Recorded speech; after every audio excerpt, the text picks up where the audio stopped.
ছিলেন কিরা কিরা মালয়েশিয়া এই যে ও বাইয়াওয়ারাং বাইয়াওয়ারাং ডুডুডি ডুলু মালয়েশিয়া আলহামদুলিল্লাহ ওকে।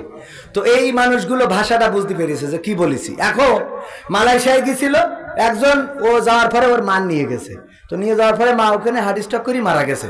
তো ওর এক চাচা থাকতো মালয়েশিয়ায়, সে চাচা বাড়ি আছে, তো এই জন্য একটা ওই চিঠি লিখেছে যে ইবু সুডা মাতি, ইবু সুডা মাতি। হ্যাঁ, আপনিও ছিলেন মালয়েশিয়ায় নাকি? ও আচ্ছা।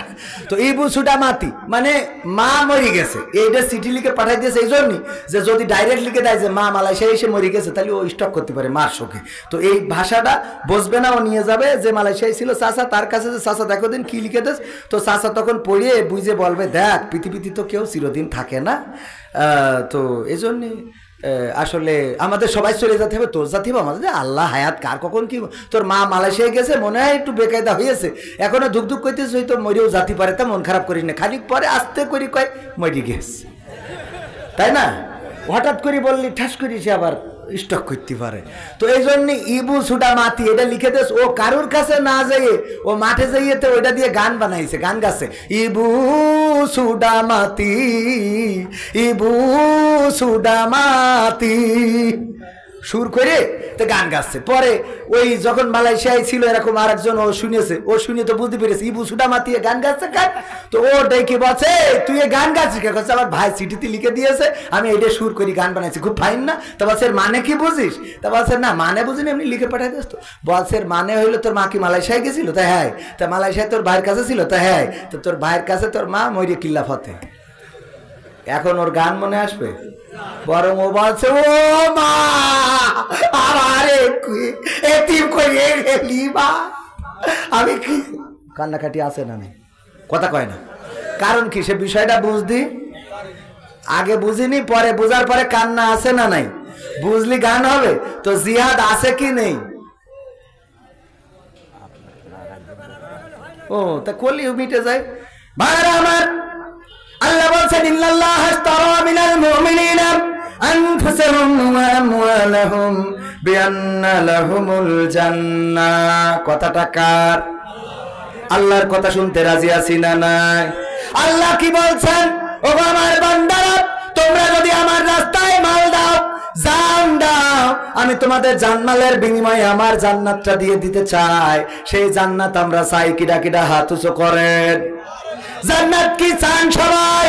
নারায়ে তাকবীর, নারায়ে তাকবীর। আল কোরআনের আলো, আল হাদিসের আলো, নারায়ে তাকবীর। এই হাত বক্তা নিয়ে আসেন। না না না, আপনি পরিবেশটাই নষ্ট করে দিয়েছেন। না না আশ্চর্য, আপনারা পরিবেশটা আপনারা নষ্ট করে দিলেন না। আপনি আপনি এখানে আপনি যদি বলেন মিছে কথা, তো এখানে তো লিখাই রয়েছে, এই যে লিখা আছে না নাই, হুজুর জনাব আপনার সময় 12টা 30 পর্যন্ত আপনার সময়, এর মধ্যে আদায় করে দিবেন। এই যে এরপরে আর একজন এসে বলছে যে আরো বক্তা আছে, আপনি তাড়াতাড়ি শেষ করেন।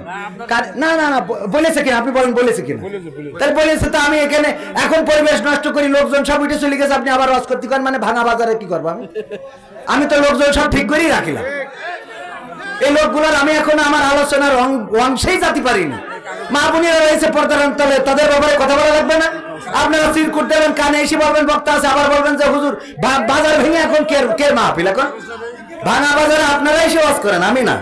সবাইকে অসংখ্য ধন্যবাদ, আবারও দেখা হবে, কথা হবে ইনশাআল্লাহ। আসসালামু আলাইকুম ওয়া রাহমাতুল্লাহ।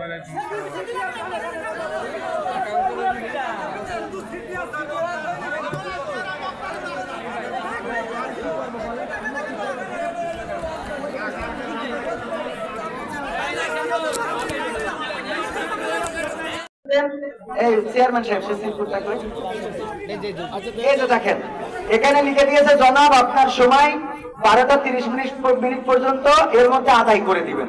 এবার এটা তো বললো যিনি আসলেন আমার কানে বলে গেলেন ভাই আরো 2টা বক্তা রয়েছে, আপনি শেষ করেন।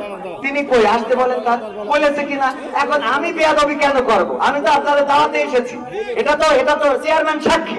আমার বলছে আপনি শেষ করে দেন, এখনো 2টা বক্তা আছে, তো 2টা বক্তার সময় তো আমি হস্তক্ষেপ করতে পারি না, করা যায়? করা উচিত। তো আমি তো এই জাতীয় বক্তা না, আমি যখন জেনেছি প্রধান বক্তা, তাহলে আমি মোনাজাত করে নামবো না? তো আমার মোনাজাত তো করতে দিবেন, তারপরে খিচুড়ি আছে আমিও নেবো, আপনারাও নেবেন, তারপরে একসাথে যাবো। আমার কথা হলো আগামীতে আজকের অনুষ্ঠানের প্রধান বক্তা আপনার ওয়াজ করতে হবে। আপনারা কি ওয়াজ শুনবেন?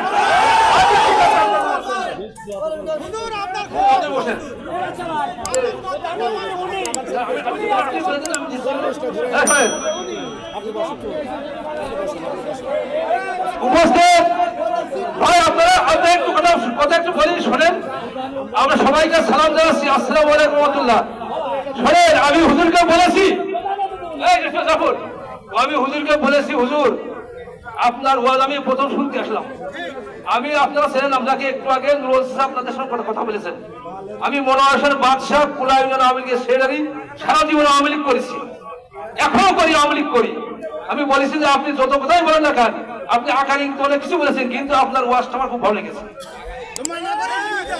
অর্থাৎ আপনি প্রধান বক্তা, আমরা অনেকে এই জায়গায় গত বছরের লোক থাকে না, আমি অনেকবার দেখেছি এরকম লোক থাকে। আজকে আপনার কারণে হাজার লোক বসে আছে এবং বাইরে অনেকে শুনতেছে, অনেকে রাস্তায় বসে আছে, মা বোনেরা বসে আছে, অনেকেই অনেক মা মা বোনেরা।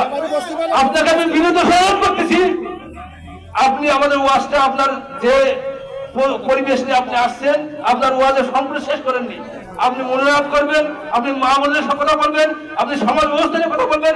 আমার মোহন সাহেব ইঙ্গিত করিলেন যে আপনি কি কিনে শুধু নামাজ পড়লে বেঁচে দেওয়া হয় না, ঘুষ খাই দুর্নীতি করলে কি হয় তার ব্যাখ্যা আপনাকে দিতে হবে এই সমাজ ব্যবস্থার জন্য। এই জন্য আপনার ওয়াজটা ভালো লেগেছে। আমি গ্যারান্টি দিচ্ছি, আপনি মন খুলে আপনি বক্তব্য করেন, আমরা বক্তব্য শুনবো এবং আপনার শুনে খুশি মনে কি হবে, আপনারা বসেন, সব করেন, আপনারা বসেন, ওয়াজ হবে আর সারা রাত ওয়াজ শুনবো আমরা, এই জন্য ওয়াজ সারা শুনবো। আপনারা সবাই ওয়াজ শুনবেন একটু। আমি এই গ্রামের সবার মুরব্বী দিয়েছেন, মানা করছে কি ডাকে তালি হুজুর হয় না হুজুর, আমি এই গ্রামের সবচেয়ে মুরব্বী দিয়েছেন, এখন বর্তমান সময়ের আমি সবচেয়ে মুরব্বী। আমি বলছি সবার পক্ষ থেকে আপনাকে অনুরোধ করছি, আমি এই গ্রামের এখন মুরব্বী বুঝেছেন। আমার তো বয়সে অনেক আছে, কিন্তু আমি মুরব্বী, সেই হিসেবে আমি আপনাকে আমি নিয়ে আসছি, আমি অনুরোধ করে নিয়ে আসছি। সেই জন্যই আমি অনুরোধ করছি, আপনি বলেন যেটা ভুল হয়ে গেছে, আমরা মাপ চাচ্ছি। বলতে কিনা বলেছে আমরা বুঝতে পারি না, আমি তো অবাক হয়ে গেছি। আপনারা সবাই আগে এসে বসেন, আপনারা যদি আমাকে একটু মানেন তাহলে একটু আগে এসে বসেন, ইনশাল্লাহ। আসেন আসেন আসেন আসেন আসেন আসেন।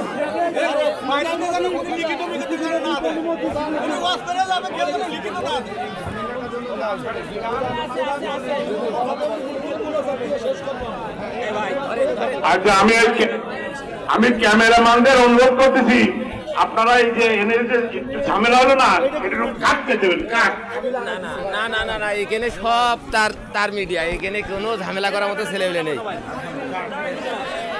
দাঁড়াও ভাই, দাঁড়াও ভাই ভাই ভাই ভাই ভাই লাগাইনি ভাই, একটা লাগান, কিচ্ছু হবে না, কিচ্ছু হবে না। বললো না বললো কোনো কথাবার্তা কোনো কিছু শোনার দরকার না, আপনি শেষ মুনাজাত দিয়ে যাবেন। আমি তো আপনাদের বিষয়ে আমি আসছি দাওয়াতে,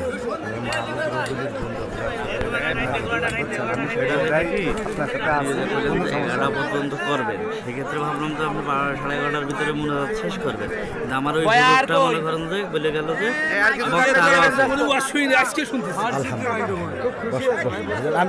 আমিও অনেক খুশি, আপনার সম্মানে বসলাম, মাস ডাক্তারের সম্মানে বসলাম, তা না হলে আমি বসতাম না। একটুখানি এই তাড়াতাড়ি করেন, আপনারা রাত দেরি করেন, বেশি না, আধা ঘন্টা ভাই। প্রবাসী গজলটা এই আশপাশে প্রবাসী, আর ওই যে আজকালকে খোলা পায় না না না, ও হুজুরের ডিস্টার্ব হয়, সাইডে থাকে।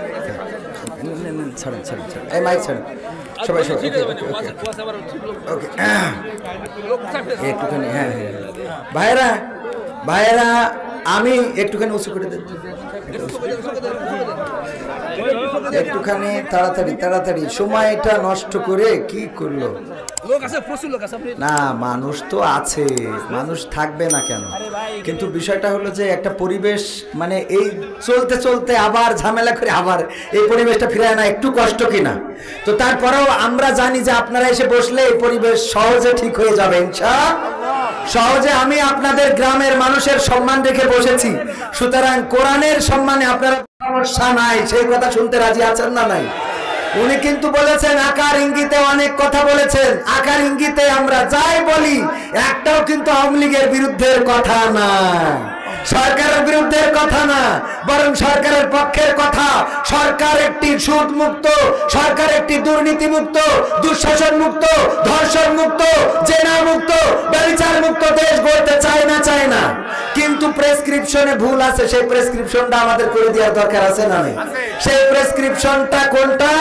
সেই প্রেসক্রিপশন হলো আল্লাহর কোরআন। বলেন ঠিক কিনা? তো এই কোরআনের আঙ্গিকে যদি কেউ জীবন গড়ে, তার জীবন আলোয় আলোকিত হয়ে যায়। ইতিপূর্বে আলোকিত হয়েছিল নবীর সাহাবীদের জীবন, আলোকিত হয়েছে কোরআনের আলোয়, যারা আলোকিত হয়েছে তাদের আলো ছড়িয়েছে গোটা বিশ্বে।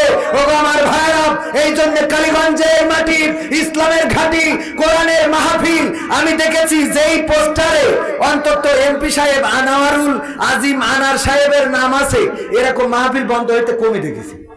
কারণ আমি ইতিপূর্বে জেনেছি উনি মাহফিলের পক্ষের লোক, উনি মাহফিলে সর্বোচ্চ সাপোর্ট দেওয়ার চেষ্টা করেন। আমি ইতিপূর্বেও কালীগঞ্জে এসে শুনেছি।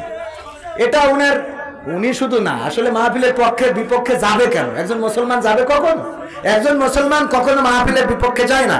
যাই হোক, এখানে ইনফরমেশনটা যেভাবে দিক, যেভাবে গ্যাপ হোক, সমস্যা নাই। মা বোনেরা আছে, প্রবাসীদের গানটার অনুরোধ আমি শোনাবো। আমি আপনাদের যদি পরিবেশটা করে দেন, এখনো অনেক যুবক দাঁড়ানো, আমি যুবকদের জন্য তো গান শোনাবো, এটা বলেই দিয়েছি, কারণ আমি যুবকদের শিল্পী। বলেন ঠিক না বেঠিক?